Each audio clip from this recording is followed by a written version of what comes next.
بسم اللہ الرحمن الرحیم اللہم صلی علی محمد وعلی آل محمد وبارک وسلم عن ابی ہریرہ رضی اللہ عنہ ان رسول اللہ صلی اللہ علیہ وسلم قال لیس الشدید بالسرعہ رواہ البخاری۔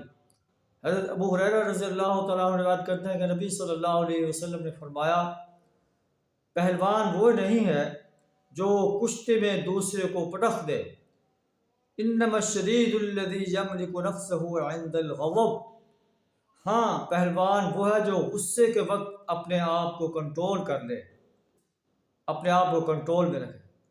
ایک اور مقام پر نبی صلی اللہ علیہ وسلم نے فرمایا، ایک شخص نے نبی صلی اللہ علیہ وسلم سے درخواست کی، مجھے وصیت کیجیے۔ آپ صلی اللہ علیہ وسلم فرمایا، لا تغضب، غصہ نہ کر۔ پھر آپ صلی اللہ علیہ وسلم نے بار بار دہرایا، اس بندے نے بار بار پوچھا، فردد مرارا، آپ صلی اللہ علیہ وسلم نے بار بار اسے اس بات کو دہرایا، لا تغضب، غصہ نہ کر۔ اللہ سے دعا کرا ہمیں پیارے نبی صلی اللہ علیہ وسلم کے ان فرامین پر من و عن عمل کرنے کی توفیق عطا فرمائے۔ وآخر دعوانا الحمد للہ رب العالمین۔